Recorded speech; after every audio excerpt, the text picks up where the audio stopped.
Hello, everybody. This is Lloyd Auerbach speaking, and welcome to another Ask Professor Paranormal. Really glad to be doing this. So hopefully everybody can hear me all right. And we'll go ahead and start as we're getting folks coming in. Looks like I've got a few people in here right now.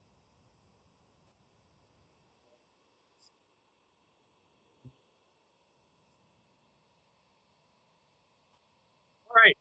So this is the second I've done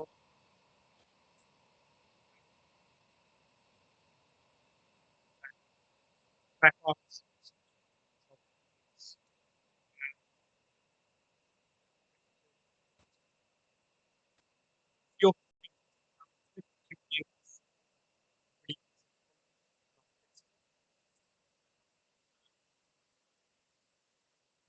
check something here as I go get started. And so while I'm waiting for folks, remember, this is a place for you to ask any questions that you might actually have. Um, Mike, you're everything okay at your end? Good. Okay, good, good. All right, so while we're waiting for questions at this point, and even to say hello, just feel free to drop in and say hello to me. It'd be good. I thought I'd talk about a couple of things, one of which I was talking I was actually talking to Mike about earlier, which is essentially every once in a while when I was doing the Facebook Live, because some of you may know that I was doing a Facebook Live for quite a while.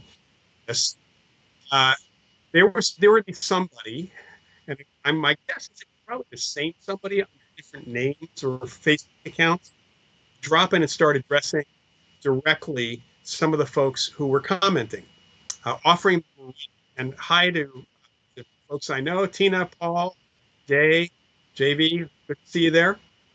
Uh, glad to see everybody's working okay. Anyway, I thought I just mentioned that if you are ever approached by a psychic in any circumstance, or somebody claiming to be a psychic medium, in any circumstance, then just remember that some of my medium colleagues, the folks at the Forever Family Foundation, actually call that psychic ambush. They may truly be psychic. The odds are they're probably not. They may truly be psychic, but if they are, there's a question about their ethics, because people should not be approaching you to offer their services that way. Back in the pre-email days, going back as far as the 1920s, from what I understand, there was something called psychic junk mail. And this was something that would happen quite a bit. Um, I used to get it myself, probably after I subscribed to Fate magazine back in the 70s.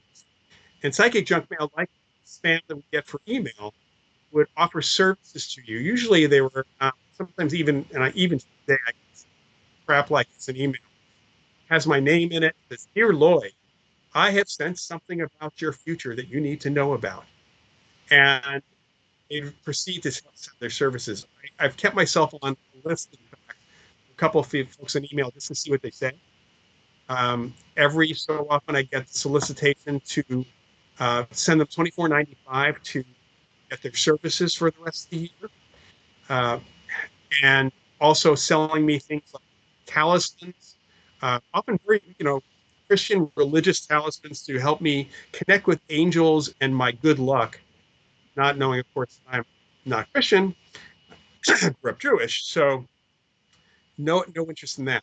But if anybody approaches you, especially online, if you're on Facebook, if you're on Twitter, and they directly message you and say, I'm sensing something about your future, I'm sensing something for you, uh, you need to contact me for a reading. Again, if that person's psychic, truly psychic, their ethics are questioned, but the odds are they're not psychic at all. So I'm going to use the S word. Be skeptical. Don't accept those kinds of things. And of course, we'll be watching for this as well. All right, so I see that JB has a question. For Family Foundation discussion, what does that look like? So this is for mediums, of course, and there is a difference between psychics and mediums in that all mediums are psychic. Being a medium is a psychic ability, but not all psychics are mediums.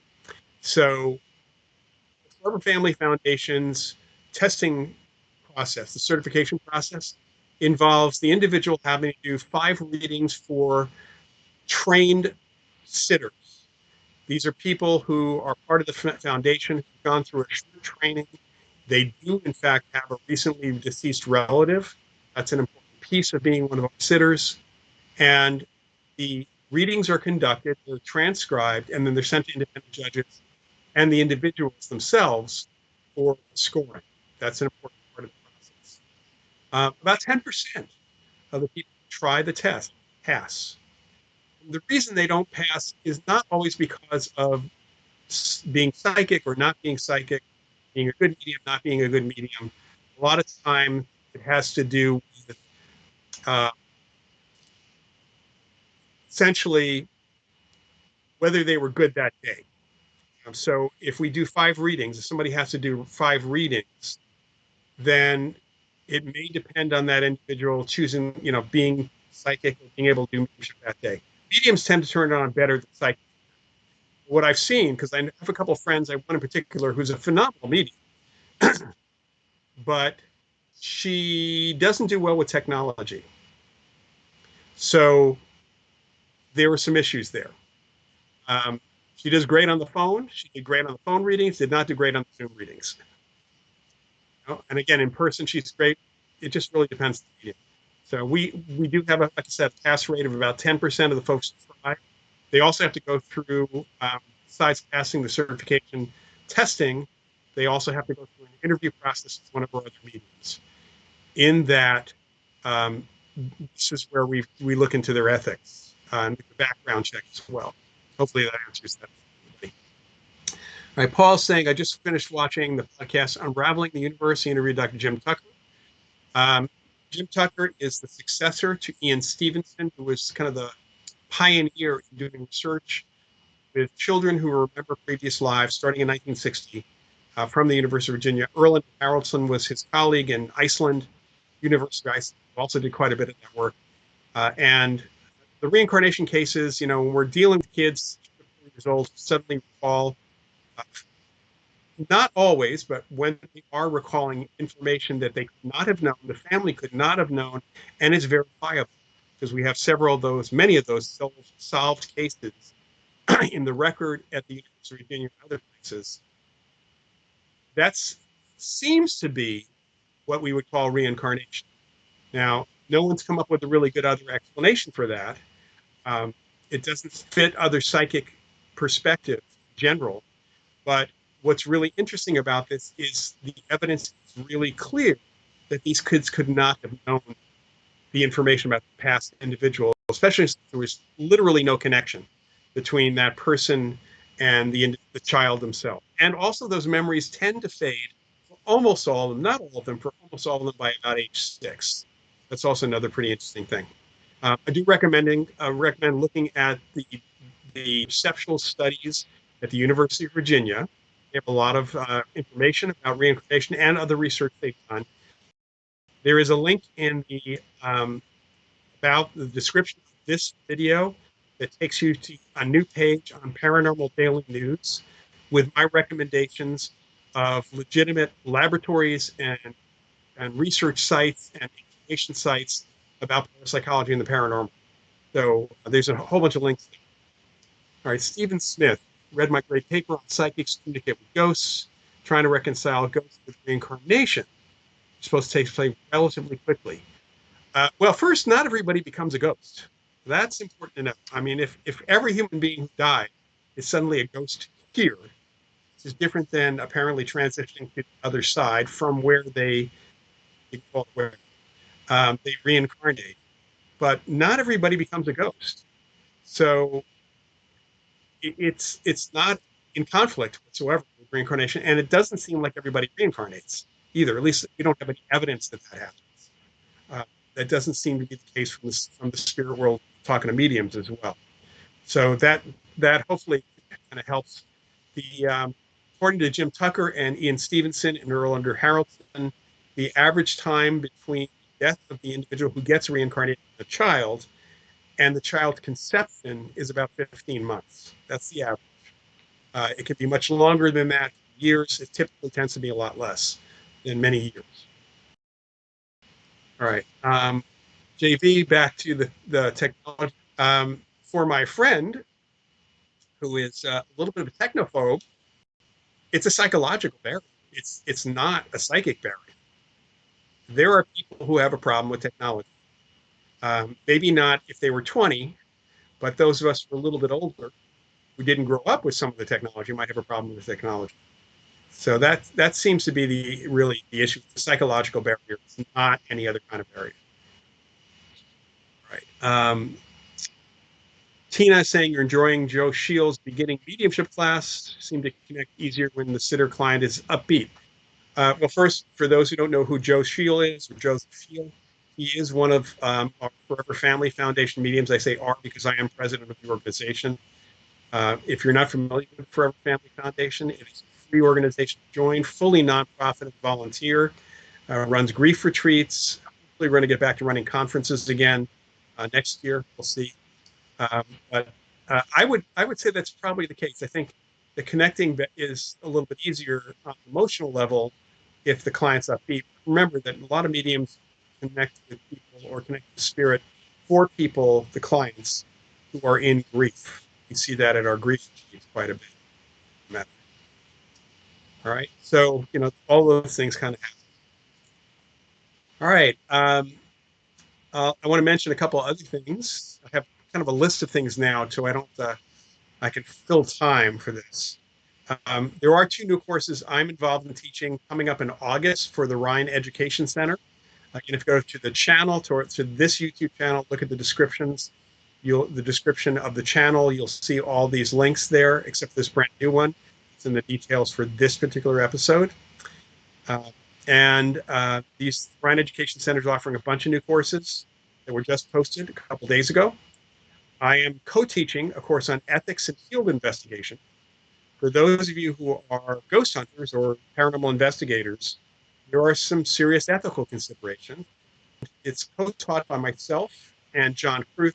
John is the executive director of the Rhine Research Center. He is also the director of the Rhine Education Center. And we don't exactly see eye to eye on some of the ethical requirements that might actually be there from an academic perspective. But if you take that course, there's some lively discussion that goes on. It's not just us yelling, kind of telling you to be ethical. But there are a lot of considerations that one must have when doing investigation. If you're going to be thinking of the clients, and the clients, by the way, can be both the living and the dead. I'll say that.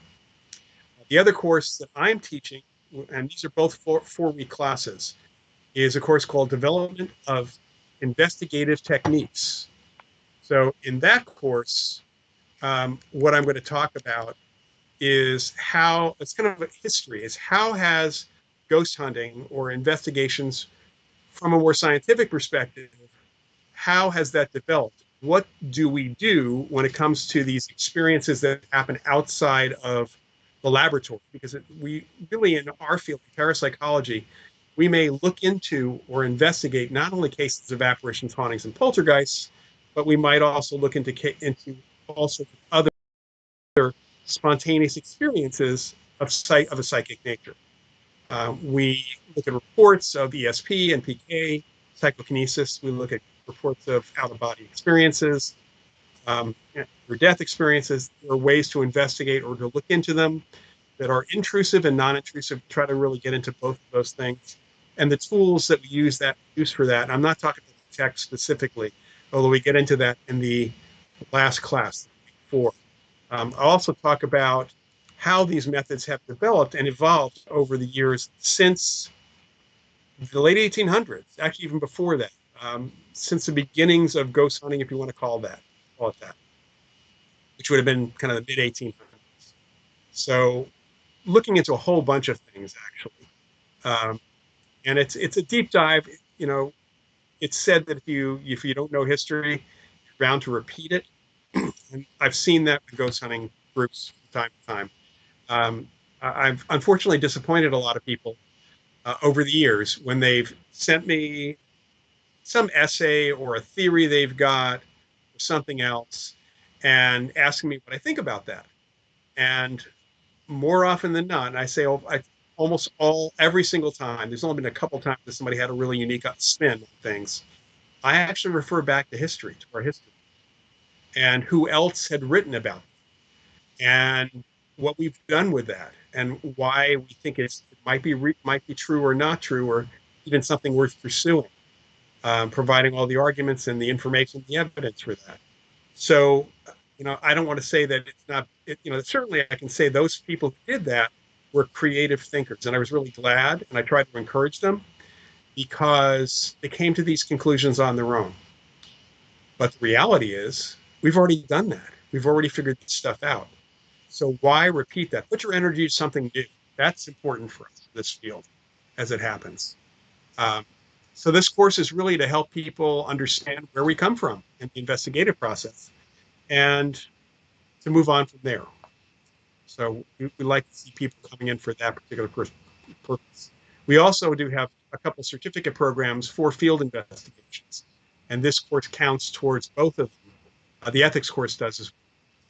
But you can just take these courses for fun if you want to.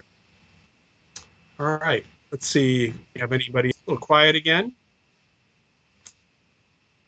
Got a few people in here right now. All right. So another thing I can mention here, just finished up teaching or co-teaching a course called The Skeptical Approach to Parapsychology with Kenny Biddle, who is a skeptic himself. And Kenny is part of the committee for the Center for Inquiry, which is the successor to the major skeptics organization out there. But Kenny's more of a centrist for the most part. He's had a couple slips to the disbelieving side. I will admit that. I've talked to him about that. But for the most part, he tries to be in the middle for things. So and there's some really interesting lessons which I can get to here as we kind of go through. Paul's asking, have you done any investigations in Europe? Thinking of visiting your relatives in Italy, wondering if there's any place. Well, of course there are haunted places in Italy. There's, especially if you talk about haunted as in residual hauntings, there's a lot of old stuff in Europe. I have not been to Europe proper. I've been to the UK on a very, very short jaunt. I've actually spent more time going west to Japan and Australia, although even not spending a lot there. But and even looking into what's going on in the Polynesian Islands, French Polynesia, a little bit. So have not had the chance to head towards Europe anymore anytime.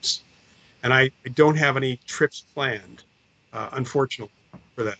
Maybe one day when I retire, I can kind of head over there, see. Hi, Ghost R, and there you go. Graveyard Grog posted something about Europe. There's plenty of places in Europe. You'll find there's some really good books out there that talk about what's going on in the European continent as well. But there are absolutely places in Italy and France and other places. There is actually in Paris, there is the Institut Metapsychique, which is over 100 years old. It's a French organization similar to the Society for Psychical Research. Right, Day is asking what are residual hauntings. So we just call them hauntings in parapsychology. This is the idea that living people leave emotions and impressions, if you want to call them recordings of events and themselves behind. They're repetitive patterns. Uh, they don't interact. So a lot of the so-called ghosts that people actually see are not actually spirits or consciousness or what people on TV call intelligent hauntings. We don't like to use the word intelligent because not every human is intelligent when they're alive. Conscious is a different story. We use the term apparition for that, and ghost really implies someone who is sticking around after death. So a haunting is a location specific or sometimes an object specific bit of information that is in that spot or in that item. And it is representative of an event or a person, perhaps pets, something, or just emotions sometimes from the past. The residual or that psychic imprint happens when the people are alive and not necessarily after they've died. In fact, dead people don't seem to leave impressions behind, just like dead people don't say a lot on TikTok. Um, it's really very different apparition, but it can look the same because you can see a figure. It's just that that's not going to interact with you any more than your TV will normally interact with you unless you happen to be on Zoom because you're watching a recording.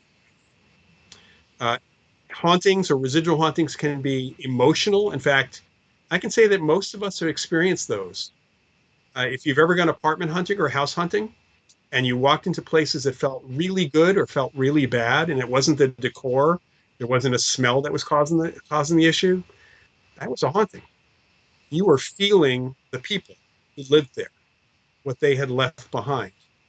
And it was a welcoming place if the people were happy and having a good life. It was a bad place. It felt really bad. You didn't want to live there because the people were arguing something, or perhaps something bad, something violent had happened. That's why we hear about a lot of the violent stuff. Okay, let's see. Paul, you seen Kenny Biddle interview on the What W2F Just Happened podcast by Liz Enton. That's one of our Forever Family Foundation stalwarts. He seems like an open-minded skeptic, feeling he's not as knowledgeable about the topic. That is true. He's much more knowledgeable about ghost hunting, specifically the equipment. He is honestly one of two people I would say are go-to guys um, for understanding how a piece of ghost hunting equipment actually works, or I should say doesn't work. The other being Steve Parsons, who is a parapsychologist in the UK. But Kenny has his column in the Skeptical Inquirer on the CFI website is a go-to site, partly because he takes equipment apart. He checks the manufacturer's uh, information. He has found by doing a lot of detective work that some of the ghost hunting equipment that's sold turns out to be toys that have been repackaged. The so-called the REM pod, which is a very popular, not cheap device, internally is pretty much only a $20 theremin kit that somebody put together. So there's a lot of stuff there. But Kenny does not.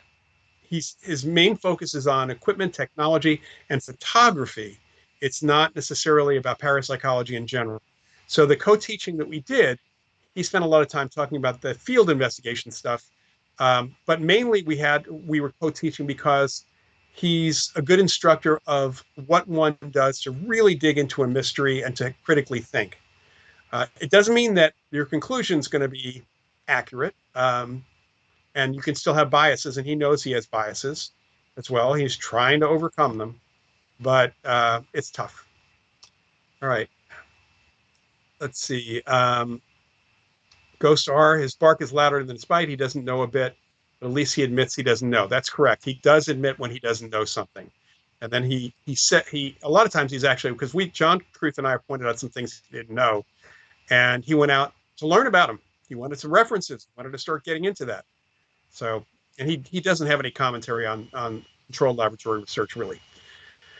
Okay, in the case of an apartment, in your experience, how have you experienced, witnessed past people communicating with the current occupants?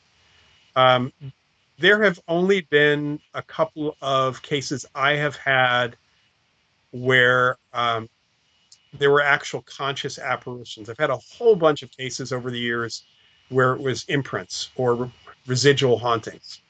One in particular, I remember from San Francisco, where the occupant of the place, the woman was living there, was waking up in the middle of the night and seeing a man in a trench coat leaning over her, and then kind of turning around, looking like he saw something out in the rest of the apartment or heard something, and then heading for the fire escape. And that was repeating over and over again. Um, we couldn't prove exactly what that was. It was a very 1940s uh, dress that he was wearing and clothing that he was wearing. And we had some suppositions, but there was really no way to determine what had, who had specifically left that particular imprint on. She wasn't frightened by it, but it was because she got the impression that he was leaning over someone else. He was leaning over someone else, and with positive vibes, more or less. So, the couple apparitions we had in apartments. Um, one in particular I can think of here was in a small apartment building. The guy had been there. Actually, the residents who called me in, they had done some checking, and it turned out that this guy had been seen for over 20 years in a couple of the apartments, not just the apartment that they were in, but in an apartment next door. Never threatening. It was someone we think who had lived there probably 40 years or more before. But it was hard. We could only go back 20 years in the with the residents and finding anybody who had lived there 20 years before. So it's really, the reason why that person was there. maybe he lived there, or maybe someone he knew lived there. We're not really sure. The communication that I had two mediums talk to him a couple times, and he wouldn't acknowledge that he had lived there specifically, but he was said he had been there for a few decades. He didn't quite say that he lived there. He did say he came there or was there when he was alive, as well. Um, and he was just apparently watching out for the residents. Okay. Hi, Josh. Good to see you here. Let's see. Tina Lapaka has a great story about a living occupant talking to an apparition who was looking for her children. Yeah, Lapaka is a buddy of mine in Oahu and Honolulu, in that area. Does a great ghost tour about there out there, and has been doing investigations. Also, is an expert on folklore on the Hawaiian Islands relating to ghosts. All right, Paul is saying, let's see here, make sure I didn't miss anything. Um, Paul is saying here, first introduction to ghost hunting was a book bought in the 80s called Ghost Hunter's Guide. Norm Bass, it's probably Peter Underwood's book, which is available as I don't know if they've reprinted it in print, but it is available as a Kindle book and probably a Nook book as well. Yeah, it's a great book. Peter Underwood did investigations in the UK for decades. He was connected to the London Ghost Club, which is technically the oldest ghost organization in the world. Not the oldest ghost research organization, but it was founded a couple decades before the Society for Psychical Research. All right. See, JV, would you perhaps reach into historical archives to try and figure out who the past people were? In an apartment for renters, that's very difficult. Unless you can find some indication in newspaper archives for that. In the case in San Francisco, where the guy in the trench coat was leaning over the woman, one of my students actually was working at the San Francisco Chronicle in what's called the newspaper's morgue. That's where they keep records of the archives and everything else. This is well before online archives. And she went looking through in the 30s and 40s and couldn't find anything specific there, unfortunately. So we were not able to figure that out. And I don't know that we could have figured it out if he wasn't a resident there. If there had been a crime committed in the place, that would have made the newspapers. But most of us do not make the newspapers or historical archives if we're living in an apartment. Now, if it's a house, the residents, this is a little tip for ghost hunters, by the way. If you want to know who used to live in a house, the person who owns the house can always have or pay for a title search to be done of the house to find out who the past residents were. And then you can kind of cross-reference with any historical records at that point about those individuals, or any public records you might be able to find going back in time. But historical records, first of all, not everything is online. That's one thing to remember, especially going back in time. More and more newspaper archives and other kinds of archives are going online, partly because of Ancestry.com actually is helping with that.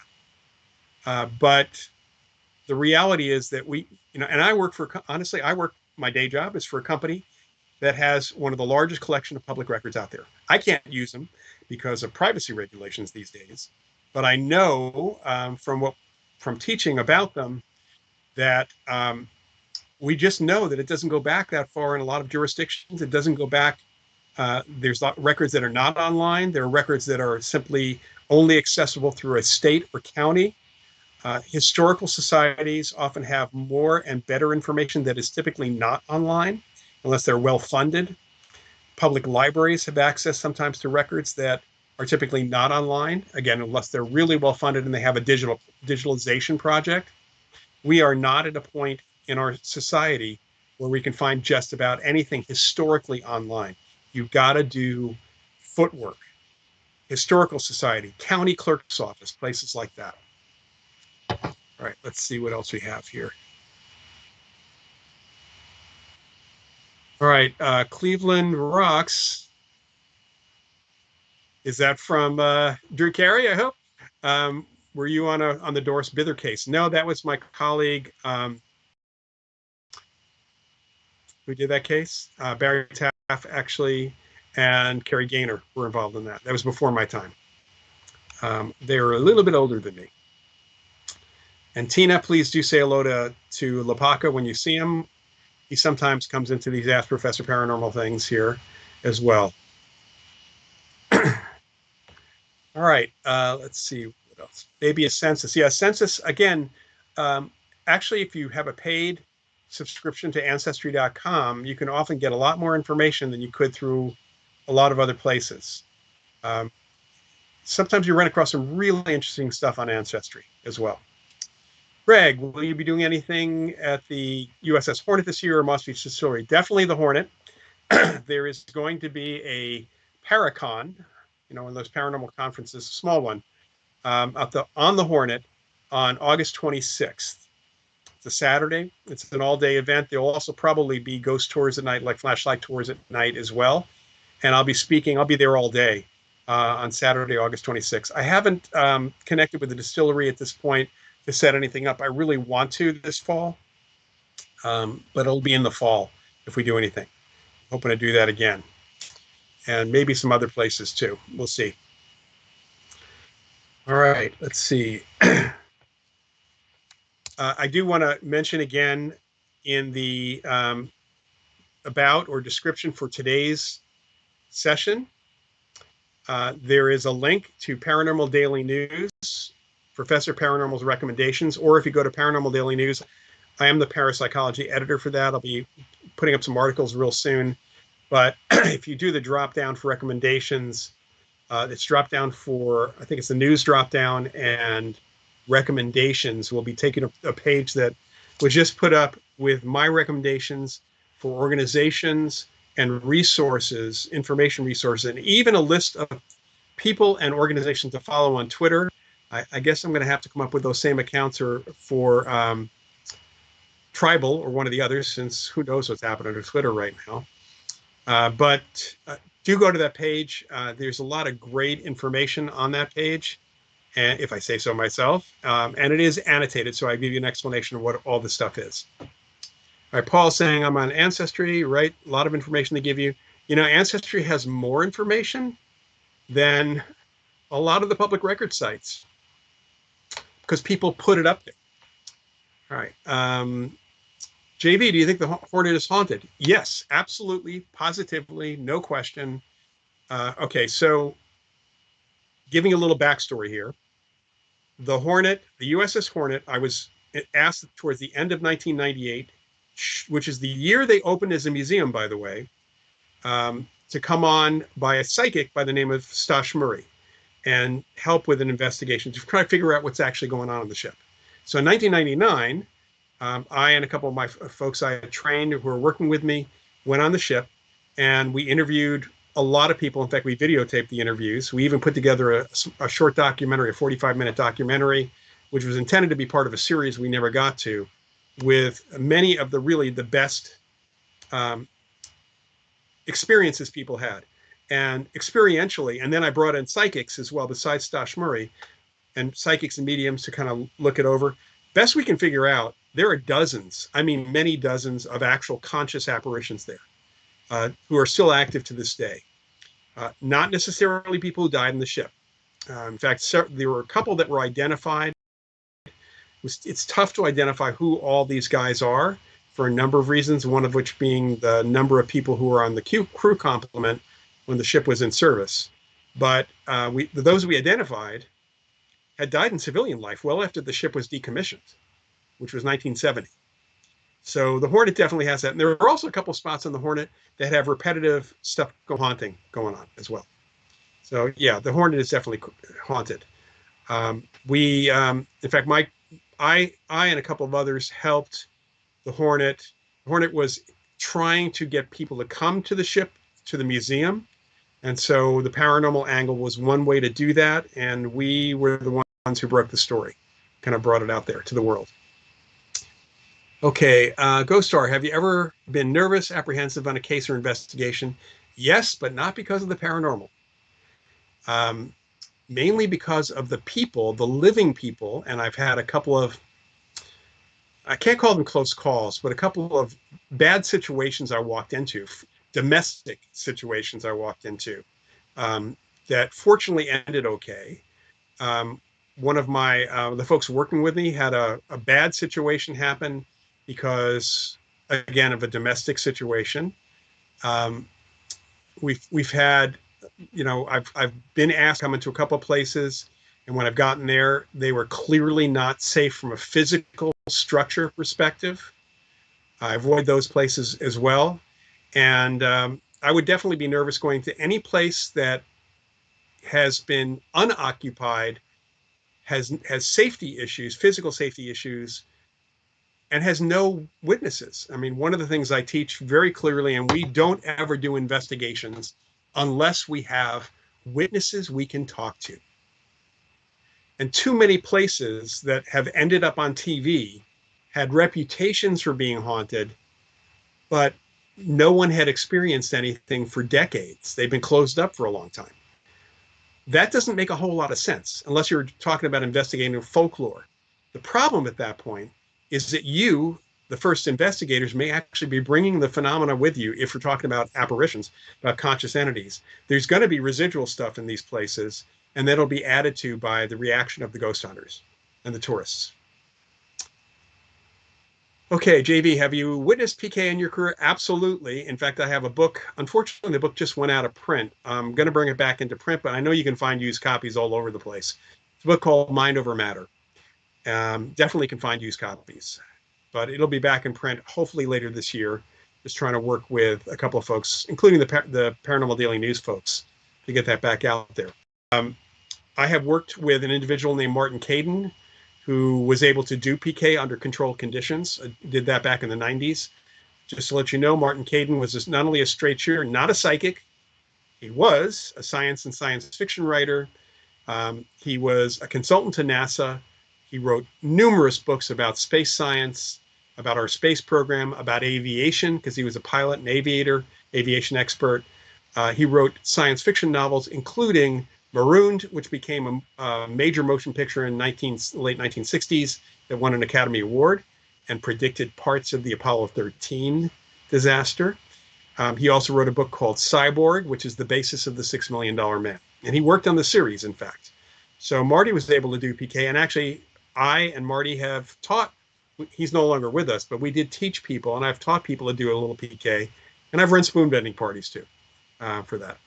But I have seen PK, especially most notably at the Moss Beach Distillery, when a ghost moves something, that's still psychokinesis, that's still PK. I've had poltergeist cases where things have been physically moving. And at a place called the Banta Inn, which is not that active these days, in Tracy, California, there was an apparition there who seemed to be responsible for all the PK activity. And there was a lot of PK activity. I mean, the first time I was there, there's stuff happening. And I talked to physicists who would come out, one in particular, who would come for lunch from nearby laboratories, one of our government's basic nuclear laboratories. And the way he put it was he talked about things he witnessed physically happening. And he said he would often come back with his buddies, with his colleagues to watch the show because apparently the ghosts there put on a show for people. All right. How does one do PK? Um, it's something it takes more than a couple of minutes that we have here to describe it, but I will tell you that there are some psychological blocks you have to get past, which fortunately that's what the PK parties, the spoon bending parties, help you do. One is that we as Westerners, especially in our society, have been trained, brainwashed to believe that PK doesn't happen. So when we see something that might be psychokinetic, we tend to explain it away. We are inhibited from witnessing it. We don't see it, things like that. That's called witness inhibition. And then we might witness it. We've seen this in poltergeist cases, but admitting that we're the ones doing it unconsciously or consciously is a secondary tough thing to get past. So for doing PK, it's not about concentrating like in the movies where you have a throbbing vein in your head because your face gets so red. It's about knowing that the object you're trying to move, the target you're trying to move is going to move, getting past your belief system, and seeing it, visualizing or conceiving of the end result. But there's also a distraction element involved. There's a couple of elements. My Mind Over Matter book goes into this a lot more specifically.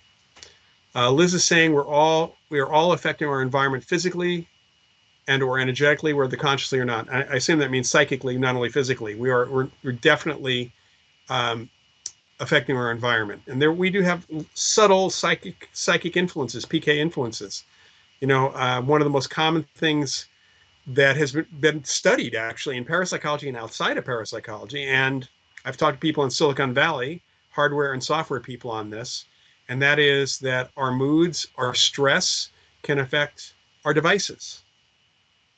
There are many reasons why our devices might act up or when we're stressed out, one of which being we're hitting the wrong function keys. That could also cause a problem. The other is PK on a very subtle, unconscious level. When things don't work, when we're really stressed out, we may be having that effect. Of course, there's also possible device failures or maybe just Windows if you're using a PC. Kiddingly. So let's see. And yes, they are subconscious limitations.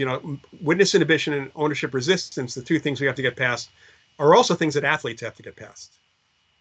These are performance issues. They're performance psychology issues. They're not PK specific issues, but we have to get past those things. This was identified by parapsychologist Kenneth Batcheldor in the 1960s. Very important for us. Greg is saying spoon bending parties are fun and a good introduction to what we're capable of. Absolutely. Absolutely a lot of fun. I'm hoping to start running those again here in the Bay Area in the not too distant future. All right, Liz, what do you think luck actually is? And it works both ways. Luck sometimes might be an unconscious awareness to put ourselves in the right place at the right time.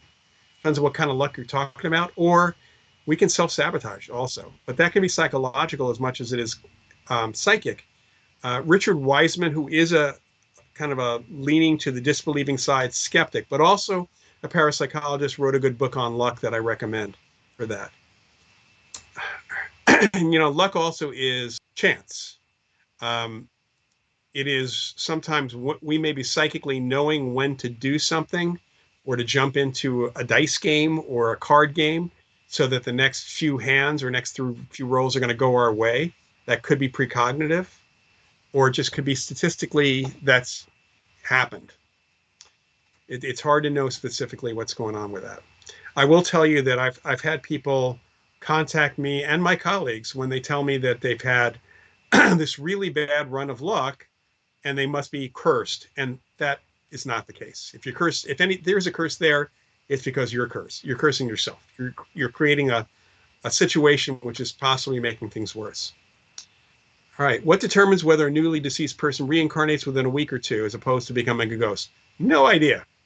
I don't know that anybody reincarnates within a week or two. I've not heard that. How would we even know that? I mean, we're dealing with a 2-year-old is the youngest we have. We can't ask an infant we can't ask someone who's still being conceived whether that happens. And it's not like they jump into a living body. So we could not even know. There are beliefs about that, but we have no evidence for that. As far as becoming a ghost, it does seem to relate to the personal psychology of the individual. I do firmly believe from the evidence that there's likely an environmental factor that's involved here that allows a person who really doesn't want to move on or is afraid to move on or is in denial of death to stick around. And there might be a spiritual piece too. I can't comment on. Nobody in science really can. JV, so we are paranormal. There is nothing paranormal about the paranormal. It is normal. If you want to go just by the numbers of people who have had psychic experiences of any type, these are perhaps rare in individuals' experiences, but they are across the board around the world. So there's nothing paranormal. Rare, but not paranormal. They're normal. So we're just trying to figure out what they are. All right, Stephen Smith, does it matter to the deceased person how long we wait to cremate the remains? Should we wait for some period to allow the spirit an opportunity to find his or their place? There's different belief systems about that. Doesn't seem to be any evidence that it makes a difference because people are most often seen as ghosts one time and they're seen within 24 to 48 hours, often at the moment or right after death by their relatives and loved ones. In Martin Caden's case, he was seen starting a couple of days after he died by a lot of people. I had an experience with him. I wouldn't say seen, he was by a number of people over a couple week period. Um, I had an experience with my dad where he made himself known right after the plug was pulled in the ICU and he was pronounced dead. So and if we look at the record and going back over 140 years now, most of these experiences with ghosts or apparitions, which don't have to be visual, they can be other ways as well. They're typically pretty close to death. So it's there's not really an issue about, as far as we know, about cremation there. Certainly, we don't think that ghosts stick around their bodies. We know that. That's pretty certain. They don't stick around a cemetery as well. All right, Liz, you affect devices, and if that doubt creeps in, it can go bad. Yeah. Yeah. I mean, pretty much people can, with stress, there are some people who are malfunction linked that create problems. My friend who I mentioned earlier, who had a problem with the Forever Family Foundation, the Zooms calls that were, I think it were Skype actually, her computer, everything was crashing on her constantly. And this happens actually whenever she tries to do any video stuff. It's kind of something that's coming through because of either fear or dislike of technology. All right, let's see. If someone has no mediumship nor psychic skills, talk to their deceased relatives. Can they assume that their deceased relatives got their messages? We're told by mediums the answer is yes. I'm assuming, though, of course, if they've reincarnated, years later or whatever, that probably no. But then we hear mixed things about where spirit is on the other side, and time being different. It's kind of outside of time and space at that point. But most mediums will tell you that yes, they got the message in some way. We should talk to it's good for us to express our emotions and our everything else to the dead, even if they don't get back to us. I think that's a good thing. And people do that all the time. You go to a cemetery to visit a deceased relative's gravesite, and you talk to them where you think a message to them. So that's not a bad thing. Do mediums have information or beliefs about reincarnation? How long it takes? Not, there's different beliefs with in terms of how long. I haven't heard much of that. One of the things that does come up is sometimes certain mediums will talk about people having reincarnated at the same time they can talk to their spirit, because they're talking to their spirit at a time that's equivalent of shortly after their death. Again, the spirit world being outside time and space. You might need to read a little sci-fi to understand that kind of concept in that way.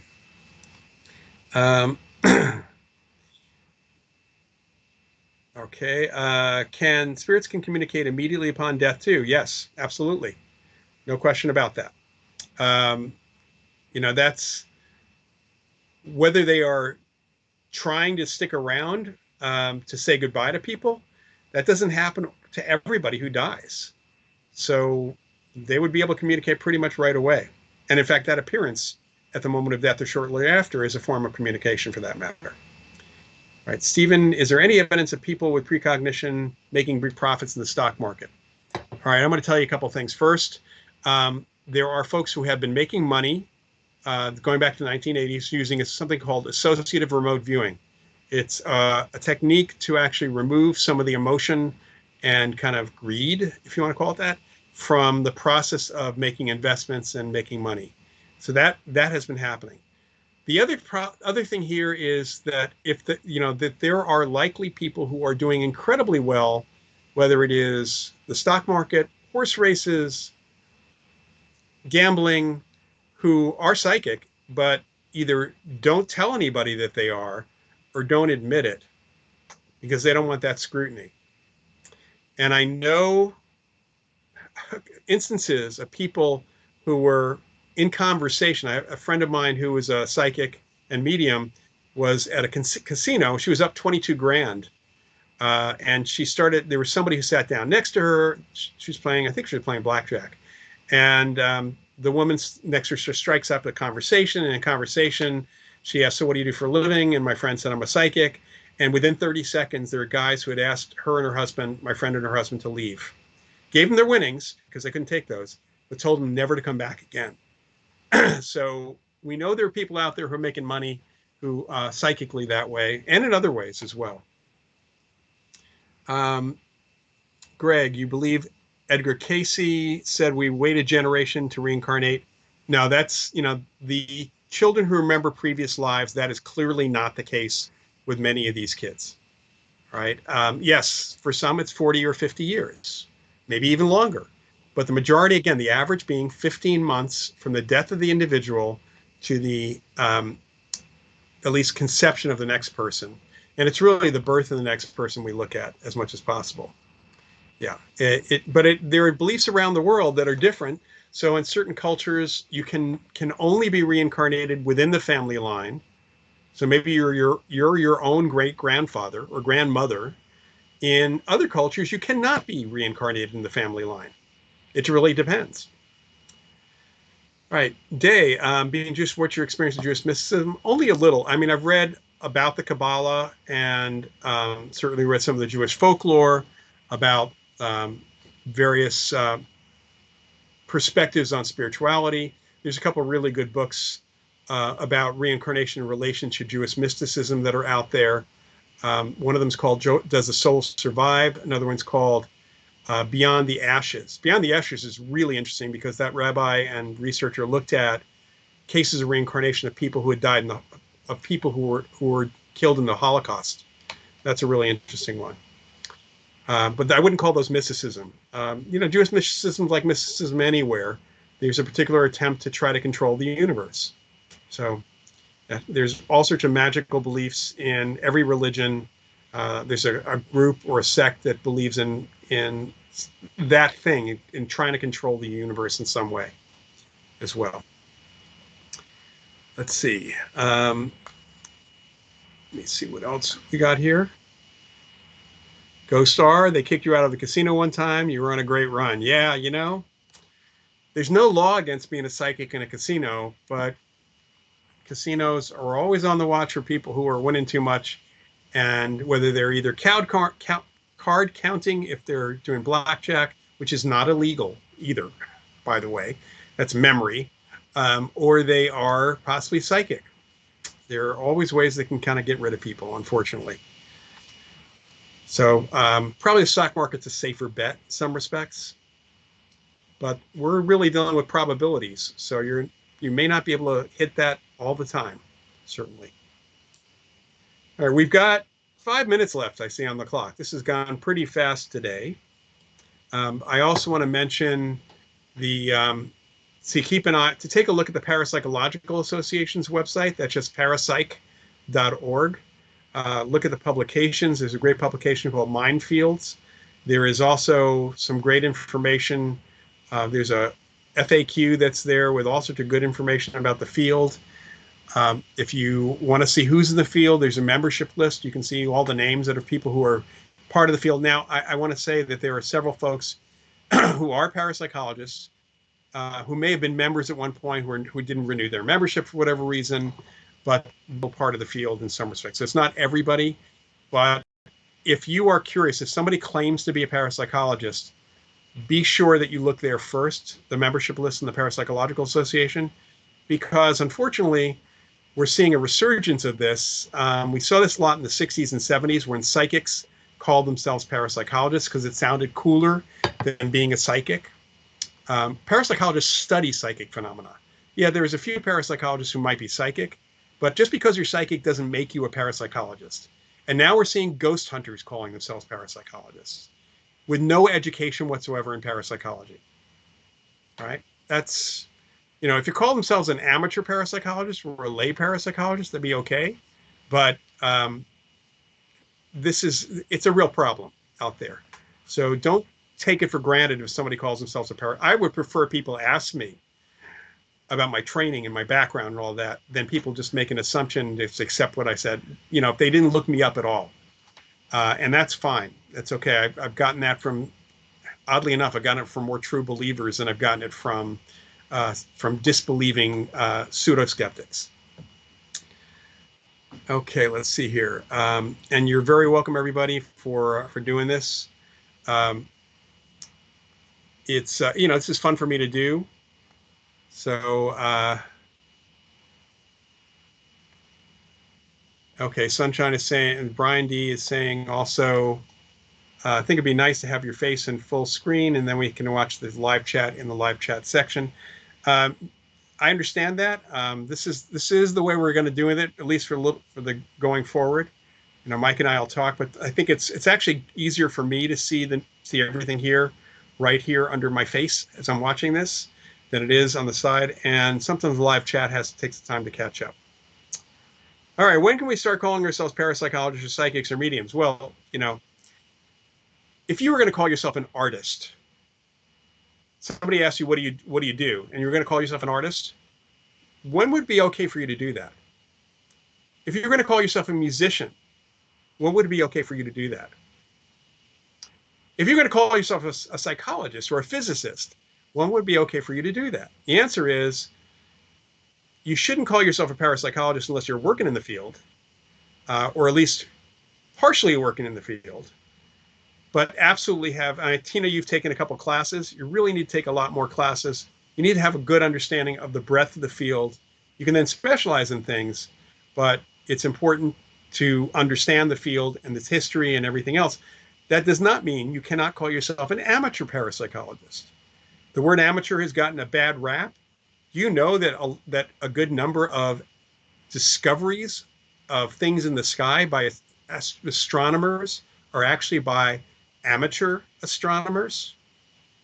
Amateur means that you may not be academically trained with a degree, but you have great knowledge of the field.